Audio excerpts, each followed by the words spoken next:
Welcome to Cork in the North podcast. Thank you, everybody. I'm back this week after spending 2 weeks away at the Edinburgh Festival. But before we crack into all of that and everything that happened over there, I want to talk to you a little bit about the Die-In Pub, the place where we are doing our live podcast on Sunday, the 22nd of September at 3 o'clock. There is only about 20 tickets left. You can get them on the link below. You can get them on the Instagram, my website, etc., andrewryancomedy.com. If you listen to the pod, you watch the pod, why don't you come on a Sunday afternoon and we're going to have music. It's going to start at 3 o'clock and it's going to be over at 5 o'clock. Come meet us. Come say hello. It'll all be a bit of crack. So about 20 odd tickets left. Tickets are a tenner. Please do come along. The Die-In is on the Lisburn Road. It's a great place to go for food and drink Wednesday to Sunday. But if you use the discount code CORK25, you get 25% off your food Wednesday to Saturday. We go down there all the time. Loads of comedy nights on there. We do the podcast down there. We go in there for a drink. We go in there for a bit of food. A lot of people who listen and subscribe to this podcast actually go down there as well. Hence why they're continuing the sponsorship, because this is working, because the customers are enjoying it. You've not been down yet. Get your ass down there, okay? The Die-In, you can hire the room out. Weddings, funerals, wakes, comedy nights, christenings, bar mitzvahs, bingo. You can do anything you want down there. It's been fully refurbished. Go down, check it out. We're fans of them and they're fans of us. Cork, 25% off your food, okay? Use the code, tell them we sent you. All good. And finally as well, I am now on tour from September. We released an extra 20 tickets a night for the gigs in Bangor because they've refurbished the room and they've created more space. And so there's actually extra tickets available going on Bangor on my website as well, and also down to single seats for Enniskillen. The Opera House has about 100 or so left, 150 left for the end of January. There's like 10 tickets for Oma and Daly's second show, and we've added a fourth Derry Millennium Forum, which has now only got 25 tickets left. But if you go onto my website, you can see everything there that's available. Glasgow sold out, Manchester sold out, London sold out, Newcastle could do with a push, Leicester, Jesus, I don't know what I've ever done to you. So please do buy tickets for that. Riverhouse Bar and Theatre in Surrey is sold out. It's all on the website. If you want to come to the solo show, please do come. It'll be a great bit of crack. And thank you to everybody that came to the Fela last week to see me, Aaron and Shane as well. We really do appreciate it. It was a great night. I was very nervous, but we did well. Aaron's joining me this week on the podcast, who was with us with the Fela. And we're catching up this week because I've been away at the festival for a couple of weeks. So this is our first sort of time we've met up in a couple of few weeks. So we're just going to have a bit of a catch up this week. And also we're going to talk a little bit about, I've come home to do a bit of writing. And then when I came back, I found out that it was all over. Did you do a bit of writing? Oh, right. I thought you said writing. No, writing. I thought it sounded like writing, but he was trying to say writing. No, writing. I was writing and in the writing. That's what I was doing. I want to apologise to our listeners or viewers first off, because I didn't mean to look this cute today. But turns out that I do. Guys, I'm sorry. You know what I mean? It is what it is. Just this United top. You like this United top? I love it. I'm going to guess. Vintage one? That is what, 1996, 95? No, I think it's 92, 93. That's no. Are you sure? Maybe. It was sharp. Then it went to sharp view cam, didn't it? Gosh, we're digging deep here today. I'm not too sure. Anyway. I was Edinburgh. I'm glad you asked. Yeah. Yes, I was not forced against my will to ask at all. 2 times I came in here, you went, ask me about Edinburgh. I'm asking about Edinburgh. Sean, take that out. By the way, I was obviously going to ask about Edinburgh. What's this? Ask me loads about Edinburgh, will you? Yep. The Edinburgh Fringe Review. Have we started now? Are we keeping that in, or is he just... Don't put that in. Sean put it in. I'd be a weird bastard if I didn't ask. I'm going to talk about it. I'm going to talk about what we've been doing. Yeah, I would always ask about Edinburgh because I want to know. I'm curious. But first of all, I did 2 weeks at the festival. I did 13 shows. I had a great time. Very lucky that 11 of the 13 shows sold out. That's great. Or it could have been 10. I'm not too sure. I think one show only had something like 68 tickets sold. And I think they classed it as a sellout. Because anything over 90% in the festival, they class it as a sellout, which is a bit cheating, isn't it? That makes sense, though. I don't know. But anyway, it is what it is. Yeah. I had a very successful run, had a great time, had a great room, had a great venue in the underbelly at Bristow Square. A lot of people who listen to the podcast came to the show because they said it to me. Thank you very, very much. I had some amazing nights in there. I had one night in there, Jesus Christ. Even though you have amazing gigs and the audiences are up to it and they get your style and they get your form, there's always that crowd that come in that they kind of don't know you, and they just either they don't latch on. And I had one night where the gig was fine, like it was a good gig, but I could see the people in the crowd just kind of going, "Is this guy unwell? What is wrong with him?" I wasn't clicking. The material wasn't clicking. I was too fast. I was too slow at times. You know what I mean? So. It was great. Met up with a load of great people over there. Used to see Willie Thompson every day. And he'd turn up and I'm like, "Hi Willie, how are you?" "Oh, last night was brilliant. Last night was crap." You know, that guy was working his ass off over at the Fringe. Did he look all dishevelled? He always looks dishevelled. Wrecked. Bless his wee heart, like. Oh. You see him and you just go, I go, you want to just give him a wee pat in the back and be like, "Is everything okay?" Yeah. Like he just... Well, let me tell you what happened on the second night.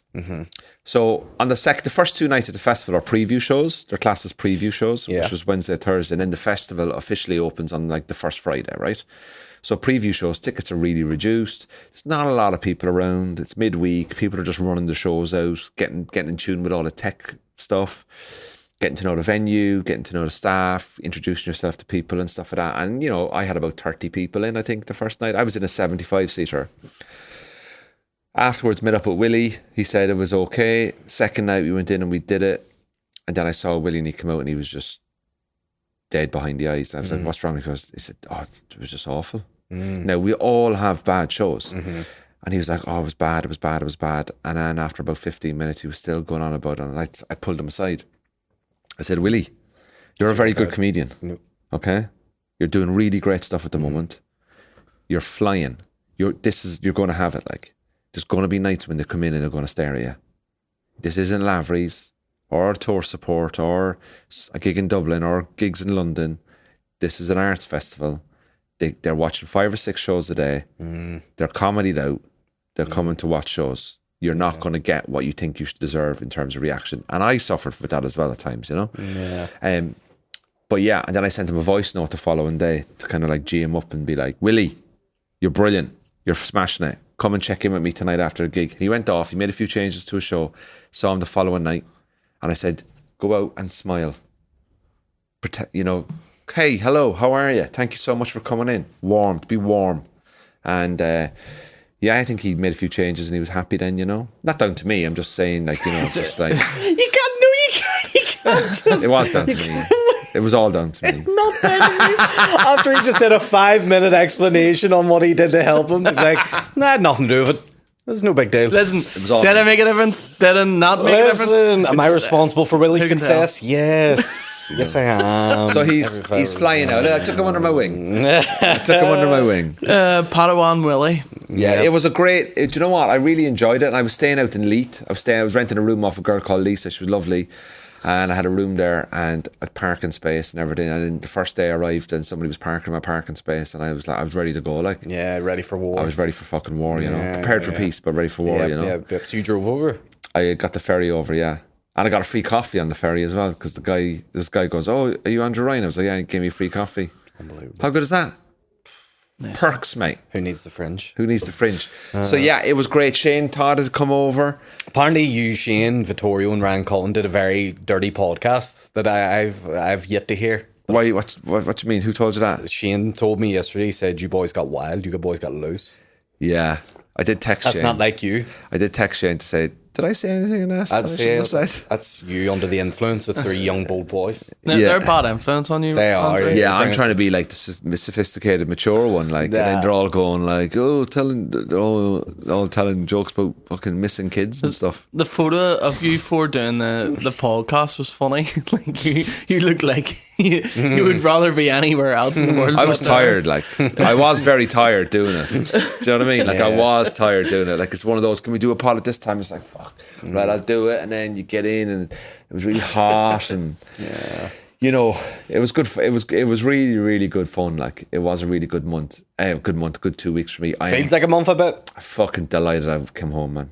Imagine you were still there for another 2 weeks, like. And some of them are like. Oh, Willie's there. Willie's there till fucking the end, like. You're broken. Yeah. It's physically and mentally. It's Groundhog Day. I can't remember half the shows. I've recorded all of them. Yeah. But I can't remember. I just find when you're there, you're filled with anxiety. Shane? I think it would drive you insane. The Fringe. Maybe. Don't know. Hey, it's about it. Yeah, I would have to. I wouldn't do it unless I was like unless you had a massive, massive following and you were comfortable that like everything was going to just sell out and be fine. Apart from that, I'd be like Willie at the minute. God, fair play to him. Like he's. I think he did one gig, when numbers are low. Like I spoke to some Irish guys and they were doing 6 people, 7 people. See, that's my. And then as the week goes on, then it's 30, 40, 70.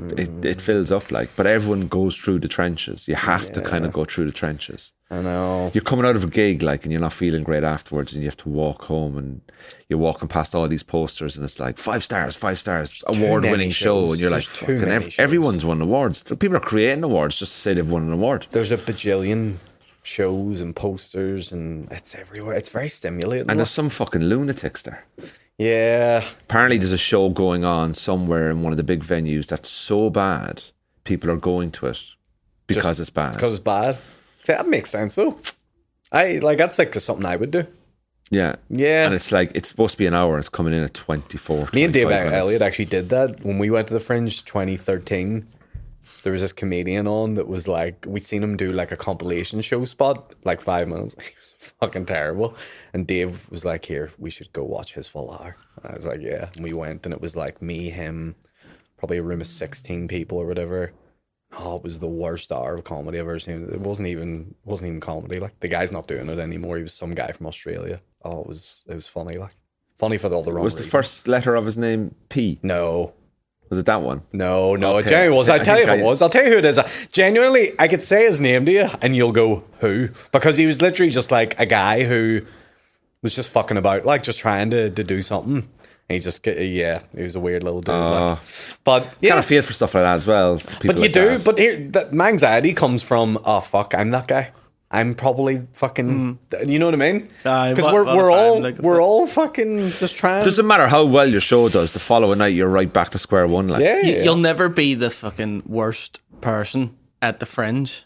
No, like, if you're like, I walked down the street last year, and there was a girl dressed as like a thing of lettuce, and she was just like shaking, going woo. If you like what you see, we've got a show starting in 5 minutes. I was going, Who likes what they see here? You say that, I dressed as Spider-Man to promote our show in the Royal Mile, like. I fucking ran up and down as Spider-Man in 2012, trying to fucking flyer people, like. And it worked. We had one of our best nights. One time when I did that, we got a full house. The first 2 days of me being at the Fringe, I saw a couple of things happen and I just went, I need to really detach myself from this place because it started to get really annoying, the bullshit from people. So I was performing in Bristow Square, which is the underbelly. And it was a really nice place to perform, but there's a big bar area out in the centre across from the Gillabloon, and there's bars there and food trucks and all that.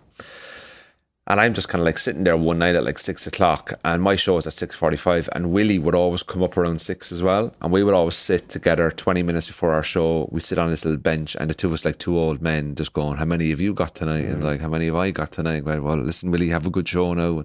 And I was on a 6:45, he was on a 6:50.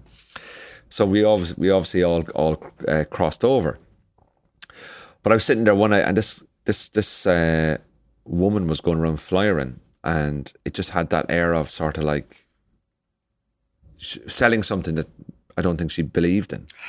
And she went up to a group of people and said, like, do you fancy some improv comedy?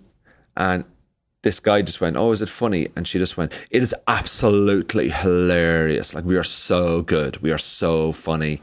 Honestly, we are touching on some of the serious issues of the day, and the way we do it, it's just so inspiring. And I just went, if you have to turn around and if you have to go to somebody, we are hilarious. Yeah. That's how you know it's not a real comedian. Yeah. Like, I flyered one day for one of my shows, right? And I was, as they were walking by, I had to hang out my flyer and I go, comedy for the disenfranchised. Comedy for people who will never get a mortgage. Comedy for people who've had a difficult relationship with their parents. How long did you do that for? About 10 minutes. Yep. And then I was like, I think I said one, comedy for people, oh sorry, not for you. And they kind of looked over at me, and that gets you their attention. Yeah. You're sort of doing a set. You're kind of doing reverse psychology on them. Like. You can only keep that shtick up for so long as well. Like. But look, you know what? Absolutely. Do you pay people to flyer for you? Yeah, my management company have a team, yeah. Great. And does that help you sell tickets off the back Yeah, of that? so if my show's at, say, 6:45 and at 5 o'clock I'm sitting on, say my seat, I'm 75 seats and I'm sitting on 58 tickets, an hour and a half before the street team goes out and they go, right, we need to try and sell another 16, 18 tickets. And my pitch to them is like, I want couples. Just get me couples. I don't want groups of lads. I just want a group of nice 3 or 4 people. I don't want like, lads, banter. I just want nice people in, couples, couple of friendship groups, all that kind of stuff. So they're like, I'd rather do a gig to 50 people that were into it than 75 people and 10, 15 of them were causing problems. Yeah. That kind of thing. Okay. But I saw that as well. And then another night I went to a venue to have a drink with a friend. I'm just going to say this quite lightly, but there was somebody in that group who was going to see another show, and a staff member came over and said, "Oh, the queue is in, the doors are open for this show you're going to see, so if you want to head in, the queue's over there." And they said, "I am such and such and such. I do not queue." And I just went, "Oh, for fuck's sake." Shane Todd. I'm with you. And I was just like going, really? Like, you're above, That's a level of wanker, isn't it? It's just like that. I don't have that in me. Neither would I. And it's just like, it's just kind of I'd be going, mortified if anyone thought of me as that sort of person. yeah. And I was just like kind of going, oh, there's so many wankers up here.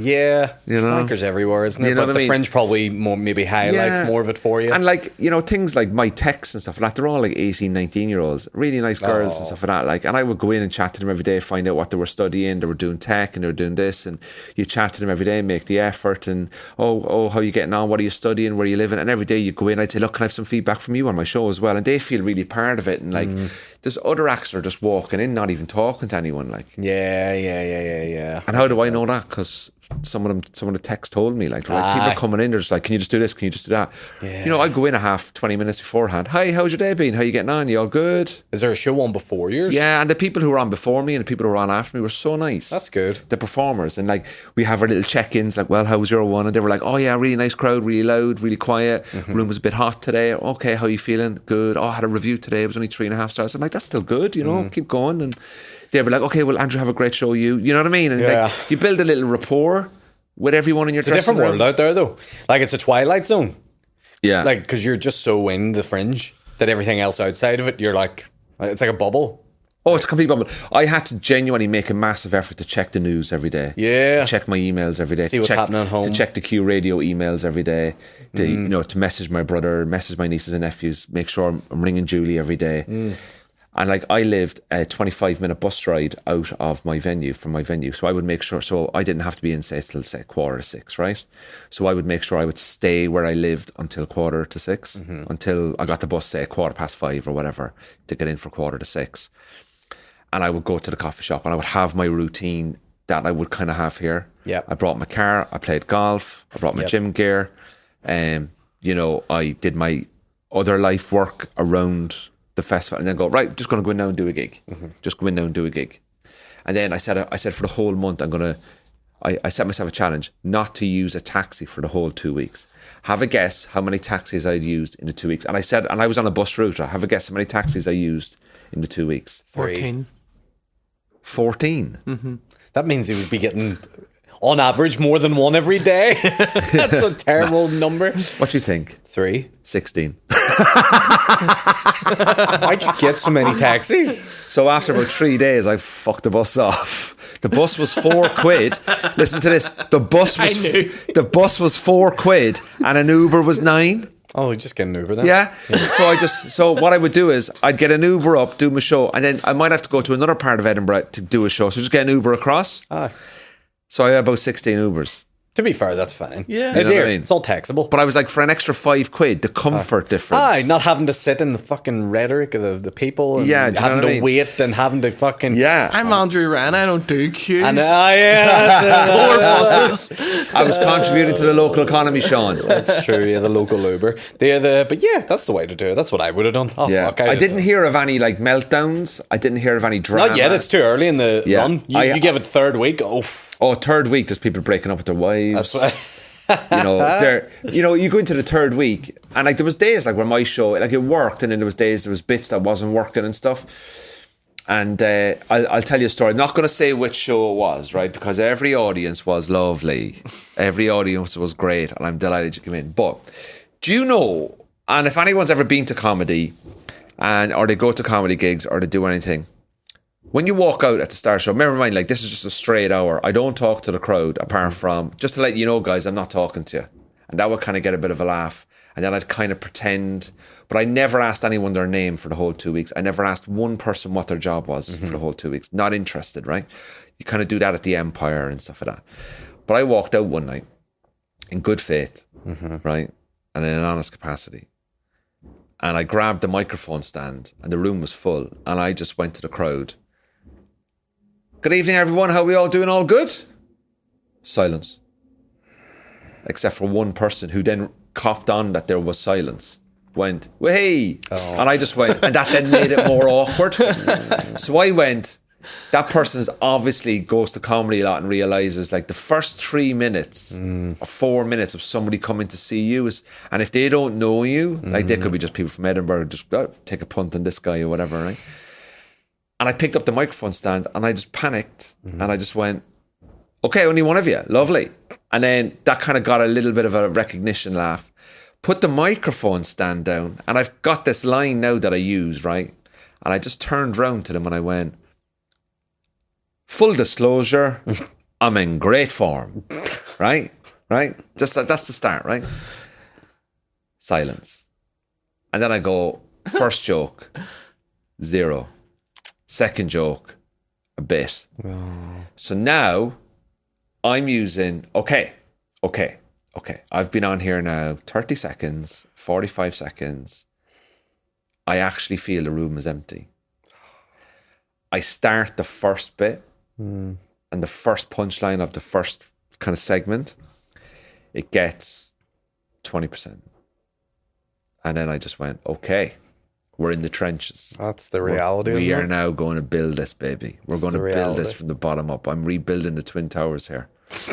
Like, I am building this from the bottom up. And I would say I looked at my watch at about 15 minutes.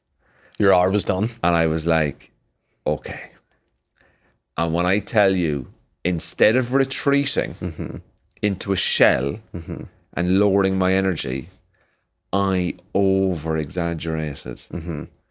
And I just went, and I mean, I was blew up the Twin Towers after you rebuilt them. You know what I mean? Like, I was just throwing it at them, and they weren't giving me much. Yeah. So I just went even more big, and I said, if you're going to make me uncomfortable, because all these jokes have worked all these other nights, if you're going to make me uncomfortable, I'm going to make it uncomfortable for you. Yeah. And you know what? At about 45 minutes, I looked at my watch. I'd done the show because there was no time. There's no laughter happening, so it's. But I felt I got him.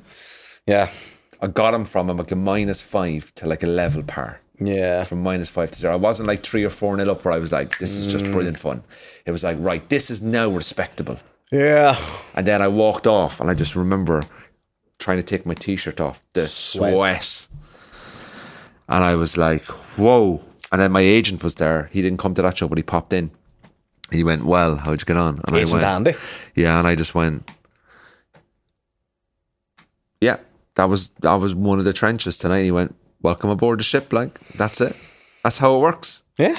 But people came out then and they were like, oh yeah, enjoyed it. And I was like, fuck me. Why didn't you tell your mouth? Like, fair enough. Not everyone will find you funny. But even just to not even get, hello, how's it going? You all good? Not even to get a, well, hey. Yeah. Some audiences just aren't big participants in the show. They're just like not, you can have the fucking best performance, but they'll just not be that they'll just not big laugh. They'll enjoy it, but they'll just not give a big audible response to it. On the other side of that, there's times where you can be just all right, but for some reason the audience are just giddy as fuck and they're just eating it all up, like, which is great. Those are the best audiences, when they're just making it easy for you. I find that people who sit on the front row of comedy clubs don't laugh. Yeah. I don't know if that's because we pay extra attention to them, like or they're too nervous to laugh because they don't want to draw attention to themselves. Yeah. I get that. Like, but I clearly stay in my show. Like, I come out and go, just so you know, if you're sitting on the front row, I'm not going to speak to you. Not interested in how you met, what your job is, where you're from, who you look like. So I want everyone on the front row to relax. This is not going to end up on Instagram or TikTok. It's going to be fine. And then everyone's like, you get a little laugh. And then I just say something like, You should immediately follow that up with, how'd you guys meet? but then I go, but the people on the second row, and then that gets a laugh, and then that's it. That's all it is. Yeah. I just do it to diffuse any tension in the room. It's like, oh my God, is he going to come for us? Yeah. And because if people have come to see me because they've seen me clips where I'm interacting with the audience, I'm like, when I do the show, I don't talk to them. You know what I mean? I might do if I'm emceeing a gig or host a show and be like, because you're bringing on 3 or 4 comedians. But an overall wonderful experience. No plans on going over at all? Nah. It's a lot of money. I don't think I would. Just to go to visit, like for a day or two. Or anything. Even to visit, like flights cost extra, boat costs, everything costs extra. 300 quid a night in a hotel, like. 300 a night, and that's probably like outside of... Yeah, in the city, but like if you go out to Haymarket or by the airport, you're getting something for about maybe 200, 220, 225. Because I checked, because I was going to stay in a hotel for the 2 weeks. I did it years ago. Like me and Dave Elliott had a sketch group out there in 2012. For the full month? For the full month, yeah. And how was that experience for you? I loved it, but keep in mind I'm also 23 at that time. So And single? Yeah, I'm still single. You're still single. Nothing has changed there. Yeah. But yeah, you're like... You're just delighted to be just doing something fun, like, But it was great. It was me, Dave, Diona. We had a few others in the sketch group. We all lived in this one big flat for the full month. They had a lot of people sharing rooms and stuff like that. I found a storage facility cupboard that I turned into my bedroom. Yeah, I slept in a cupboard one year as well. It was class. Yeah, Here, blow up bed in it. I just put one duvet on the ground. Went to Primark, but I bought one duvet sheet on the ground and lay with one over me. It was class. I bought a blow up bed. Class. Just close the door at night and just like literally, obviously, all you have to do is go in and just lie. Like. It was just you could lie and that was your space. But it was the best sleeps I've ever had. Like it was great. Yeah, and lots of shagging going on in Edinburgh. Yeah. Yeah, I've heard this year now, apparently... Shagging's on the up in Shagging's on the up in Edinburgh. Lots of shagging. Shagging, guys, news breaking, shagging is on the rise in Borough. So I was talking to one of the techs. Right. And they're only like 19, but they're all the same age. And they're all together. They're all together. They're like 21, 22. Twisting their nipples like a wee dial. Yeah, but... Flicking the bean like a wee fucking... Turn your faders up. But I was talking to one of the techs. They're all like 2021. They're all there for the summer. They're all... It's like boot camp. That's summer school for them, yeah. And I said to one of my techs, "Are you going out much?" And because the techs will do like the first show from 12 o'clock up to 6, and then the next tech comes in and does 6 to 11. Swap shifts. They swap the shift, right? So if you're on an early shift, you kind of tend not to go out the night before. But if you're what they do is you're on early one day and then you're on a late the next, and then you might get a couple of days where you get a few nights out. And she said, "Oh yeah, all the techs are just out fucking copping off with each other." Like, and I was like, "Oh, brilliant." And then you hear stuff about comedians who are single up there then as well, and it's like. And you're like going, do you know what? I was singing at the Fringe one year. Fucking Jesus, it was great fun. Like, you know what I mean? Like, I was talking to girls and I was looking at them, and I was going up to them going, "How are things? I'm doing a show. It's 2 stars, but please come." And oh my God, you're so talented. I'm like, yeah, I can bring you to a performers bar. Come with me. And then you walk in to see someone else that's really famous, and they never speak to you ever again. Which did happen to me one night. Yeah, I was there the year you were there as well. I remember you had a show the month. With Joel Isett? No, it was just you. Was it Off the Tonic or something like that? Just a tonic, right? Oh yeah, like up at the I was. Can't remember the name of it. Like, but I remember seeing your thing out there. I must check that out. Never checked it out. I've had some absolute horror stories. Like, yeah. I was actually walking around some of the venues. Many fringes have you done? That was my 1, 2, 3, 4, 5, 6. That was my 7th fringe. Christ. Yeah. And I'll be honest with you, I only enjoyed 3 of them. One of them, I lost an organ. I lost one of my organs. During? Yeah. So your gallbladder? I lost the gallbladder because I partied for the whole month. And my diet was so bad, I got a gallstone. And the last day of the festival, I had to be rushed into hospital. And then they put a suppository up me. Oh, lovely. And then they came back and went, "You have a massive gallbladder, you need to get your gallbladder out." So they put me on a waiting list, and then I got taken out a couple months later. You must have been like, this is going to be great for next year's show. Sure, yeah. Has anyone watched Marie Kondo? You know, this thing, if it doesn't bring you joy, get rid of it. Like, just get rid of the bloody gallbladder. Yeah, so I lost an organ. Wow. So- Well, and that was probably a sign to... Well, can I just say, the gallbladder is a redundant organ in a way. Is it? Like, Yeah. I mean, you don't Take need, mine out then. You don't need 2 kidneys, do you? You don't need 2 lungs. You only need is lung an organ? Oh, I think you need 2 Yeah. lungs, Yeah. do you not? No, you can only have 1 lung. You can have My one mom's lung. friend had Can 1 you? lung. My mom's friend had 1 lung. She wouldn't be running like. No. No, I can't imagine. Do you know what I mean? She wouldn't be. But I remember walking around the Fringe while I was there. Jesus Christ, Aaron, the PTSD, like. What do you mean, from your days of having a 1 or 2. gallbladder? I remember doing a show once at the Gill Balloon, and my show was called The Life of Ryan. Right? Okay. The Life of Brian. Yes, Life of Brian, Monty Python, yep, Yeah, yep, right. gallbladders. And my show was called The Life of Ryan. And it was so bad. The show? Yeah, after a week, I actually remember ringing a friend of mine. I think I rang Shane Casey in Cork. And I went, how do I get out of this? And he went, stick it out, kid. That's the craft. That's the craft. And I remember doing gigs to 9 people on a Monday, 15 on a Tuesday, 22 on a Wednesday. I was in a 45-seater. I sold out once. I remember doing gigs where people would walk out. Do you know what I would do? Like, if it ever was to go back and do it, just go for a few days and just hop on all those compilation shows. That's what I would do, like. Because then it means you don't have to fucking run your own show and you just literally show up. Just do a bunch. Like, Willie runs that Best of Northern Irish one. That's so stressful, man. Oh, for him? It's fucking, yeah. Not for me. No, but he's absolutely killing it, that show. I did show 2 or 3 times. Yeah. He's absolutely smashing it. It is rammed every night. That's great. Obviously, Monday to Wednesday, maybe it's only half full. Yeah. But Thursday, Friday, Saturday, you can't get in. You Yeah. cannot get in. And we did it one night, me, Shane, John Maher, and who else was on? Vittorio?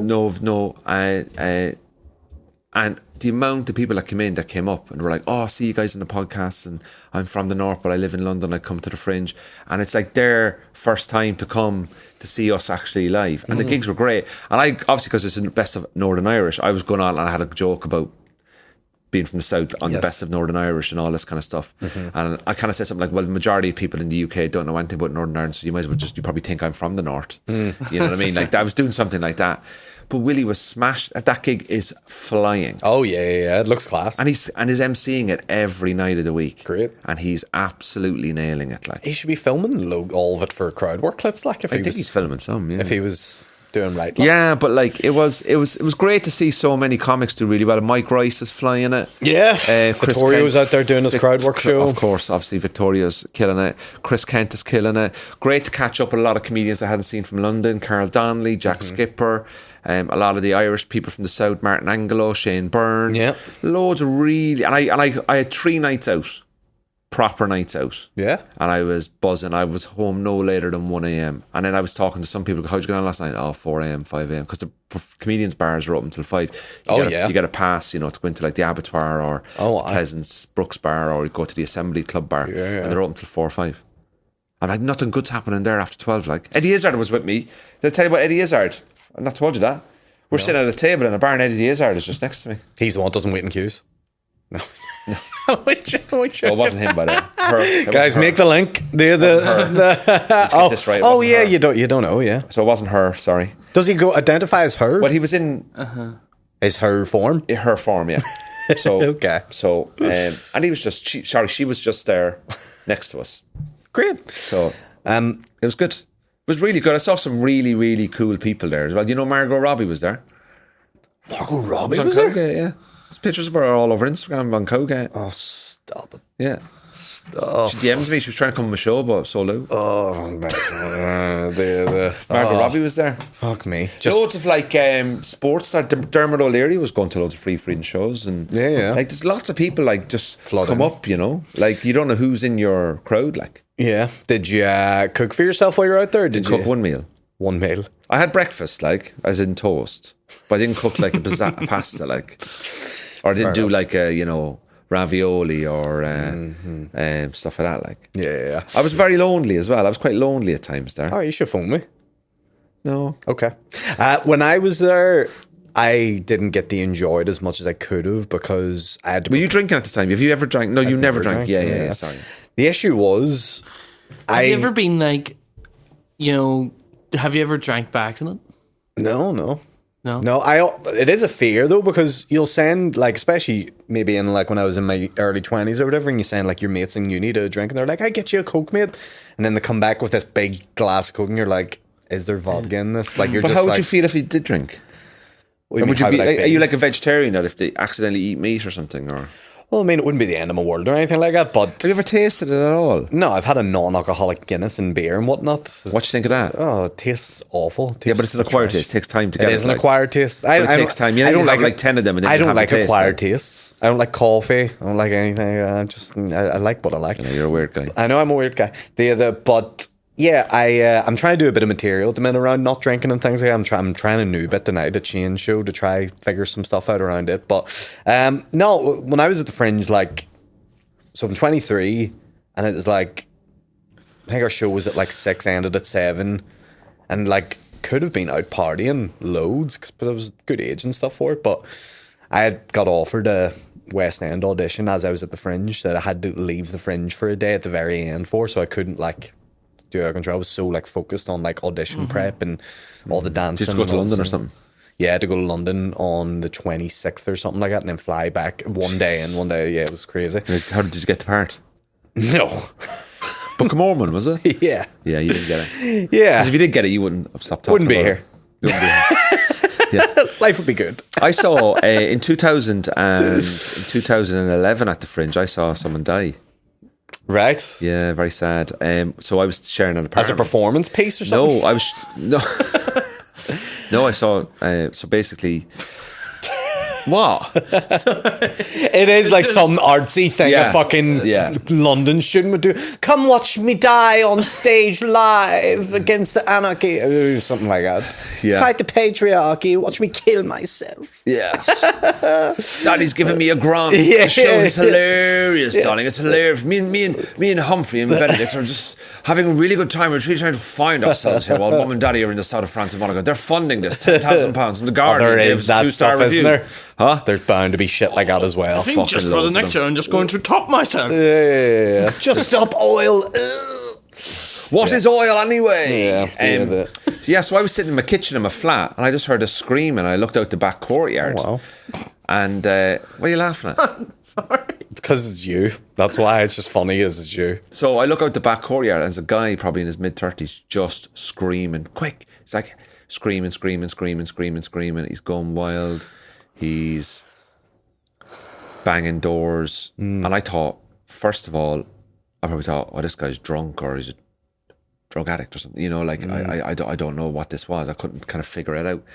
And then about maybe 3 or 4 minutes later, these paramedics arrive and they go in and this guy comes out in a stretcher and they're just doing clear. And yeah, like and the person who was there, I think was the son. It was absolutely inconsolable, and I didn't want to watch it, but you know when you're in and out and you're kind of like just being a bit, you're like, oh, what's going on? Oh God, I hope it's okay, and you know you never know. And then Didn't want to watch it, Andrew. you know, but like it that. was really sad, and the person was, and then people arrived, I think family members arrived. This is all over the period of maybe 10-15 minutes, and then Margot Robbie's there. right, but it just the person passed away anyway because we got told then by another neighbour. The person I was living with lived there, you see, so they went to knock down a neighbour's house and they got the story, heart attack or something, you know. And then I had to go and do a show that night. That's cool. Welcome to Cork in the North. Anyway, so we might have to cut that story out. well, no, keeping it. Sean, I'm going to have to cut that out. Sean, take that out, mate.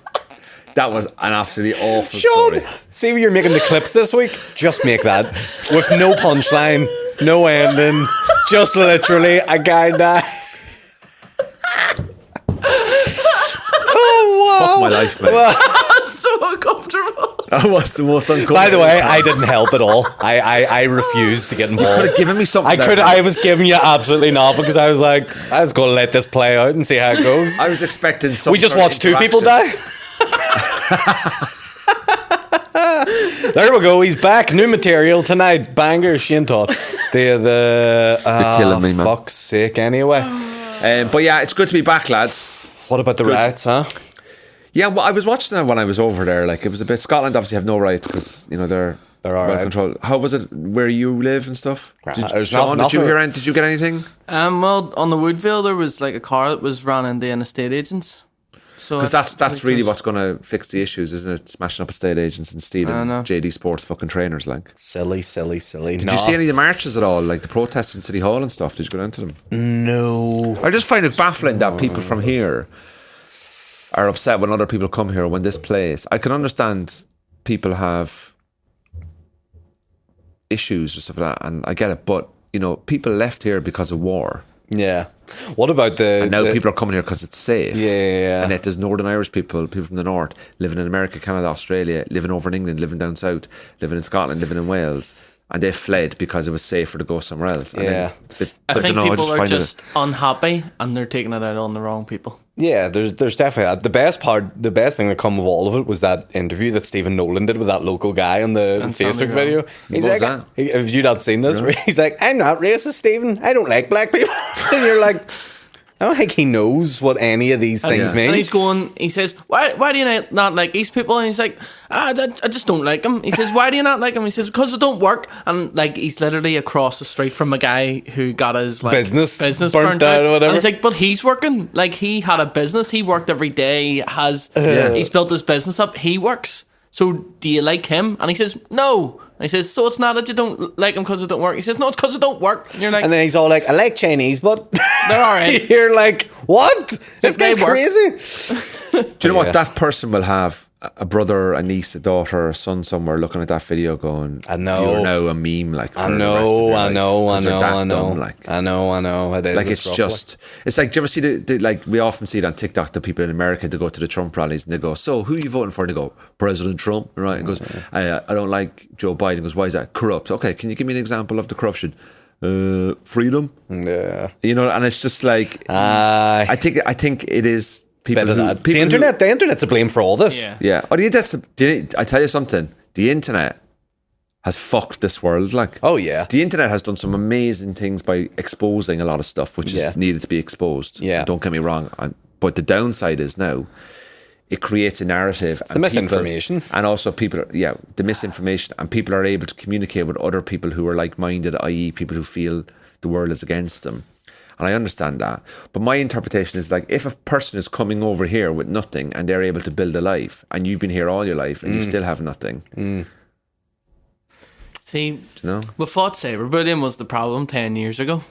We thought what? We thought cyberbullying was the problem 10 years ago with the internet. Jeez, I would take cyberbullying any day now. Over it. Overall. But I actually think the problem's going to get a lot worse before. I think what's happened is there's been a flare up. People have been arrested and chucked in jail for quite a long time. It's kind of going to go back down again, and then something else is going to happen. Like, every time something happens where there's a stabbing or a fight or somebody gets arrested, first thing I think about is please be white. Please be somebody with an Irish name, because the racists can't jump on that bandwagon. But it doesn't even matter if they are or not, because they can just put up a post saying that they were Muslim or whatever, even if they weren't. And that's what happened in Southend. Like, the kid wasn't. But what about all you? I remember my dad told me, like, when he was living in London in the 70s, like, how hard it was for Irish people to be in London. Yeah. In the 70s and 80s. Yeah. But the difference is that obviously you wouldn't know they were Irish until they opened their mouth and you heard the accent. Yeah. Nowadays, obviously, it's the skin colour, Yeah. So it's very challenging. It's very difficult. But, like, we hope the people who got affected by these troubled riots are doing okay, and it's not a proper representation of. Here, everyone, just stop. Just stop. Just fucking cop on. Catch yourself on. Just come to a comedy club and watch us relax, give you a wee laugh. Stop fighting How people. about that? That's a better idea. That's it. It's just annoying. But anyway, at least it didn't affect the fella. That's the main thing. We got the fella done. Huh? Enjoy the fella. When I did it with you, no. Explain to me why. I just didn't have a fun time. Here's the thing. It wasn't the audience's fault. It's my fault. I just didn't put on as good as a show as I wanted to. And that's fine. You did come across. Well, first of all, personally, I had friends in the audience and they all said they really liked you. I appreciate that. I think it's just because you know yourself what you're capable of and you hold yourself to a certain standard. And I know I can do better, and that's the only reason I was annoyed at myself. I'm sure it was fine. What was it, do you think? I just wasn't happy with my material, and I don't think I just would like to have a better sort of I've a newish 10 minutes that I'm working on. It's just not there yet. And you rolled that out? I rolled out maybe 4 or 5 of it, and it was okay, but just wasn't hitting as good as some of the other stuff was, and you could tell the difference in it, and I think that just knocked me off a little bit. That just takes time. Just takes time, and look, I'm going to be gigging a lot. But also, the fact now that you did that gig, and you did those new jokes, and you know, based on that reaction, that you need to work on those jokes, that's writing as well. Oh, yeah, it's all part of it. And you just takes time. You have to test stuff. I know, it takes time. You know, your dad was in the crowd. Yeah, wearing his Man United top, bless him, his Champions League 99 United top. Yeah. He loved it. Like, but he rang you afterwards because I think you said to him you didn't enjoy it as much. Did you kind of counsel you through it or something? I will fucking. He's the one who was like, come up to me and was like, those jokes weren't really accurate. And I was like, oh, for fuck's sake. So he was critical. He was. Oh, well, he mentioned some jokes. He was like, it didn't really. And I was like, oh, for fuck's sake, Dad. Is your dad that, West Belfast, like, even though you're a son, it's like, he's your biggest critic? No, he wouldn't. He's actually he would be a biggest supporter, but he's also, he's honest. He's honest too. Like, and he was just saying what he wasn't being malicious or anything. Yeah. He was just literally being like, because he seen it in my face, like, so he was just reaffirming, like, well, look, don't worry. But I know the feeling though. Like, see in the Gaelic pitch, like driving back down in the car, I'd be like, Daddy, what do you think of that point I scored there? And I'd go, you're not running for the ball enough, you're not making yourself available. Yeah. Sort of similar to that. But look, fucking at the end of the day, these things happen. So comedy's all about, you gotta get out there and try, and it's just going to take some time, but it's fine. Look, fucking, we'll work it out at the end of the day. Yeah, it's going to be fine, man. Well, I thought you did very well. I appreciate that. Thank you. Hopefully by the time the tour rocks around, I'll have a nice solid 20 that'll... I need to... I've another 10 to go into my tour show that I'm working on. It's just about there. Yeah. I think it's just about there. Yeah. But also, I love the excitement and fear of not knowing if it's there. There is a good part of that too. Yeah. The Wolf Tones had their last gig as well. Did you go to it? Right. No, I didn't. You had the last gig till next year, do you think it's the last one, Sean? Not at all. I swear to God, at this rate, just bring in the Wolf Tones hologram. Did they get in any trouble this year? I think so. It is funny though. There is always. I know there is always a video that gets, like, someone goes to enjoy the Wolf Tones, and then someone has to record someone in the crowd and send it to their boss, being like, look at him singing Republican songs, and then someone gets sacked. Happens every year, doesn't it? Like, yeah. It's like a wee tale as old as time. Totes, mate. Totes, get them out, mate. It's the new Wolf Tone song. Yeah. Bless them. But they are looking old. Like, you see a photo of them. Did your dad go to the gig? Not probably up the front in his Man United jersey, was he? He went to the country night, I think, or he went to one of them. I can't remember what night he went to. The Fail is massive, man. Huge. Best thing about the Fail is it says big placard boards outside the gate being like cash only, no cards.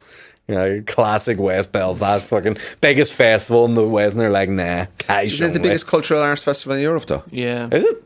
It's just cash only, and you're like, of course it is. Do we get paid in cash only? Never fucking yeah, if you're fucking that, mate. Yeah, fucking. And if you came to the Fail to watch us, I was incredibly nervous, man.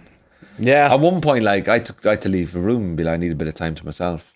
Yeah, you could. Yeah, I was very nervous. Me, you, and Shane were backstage, and the girl who was like looking at Lauren, is that her name? Yeah.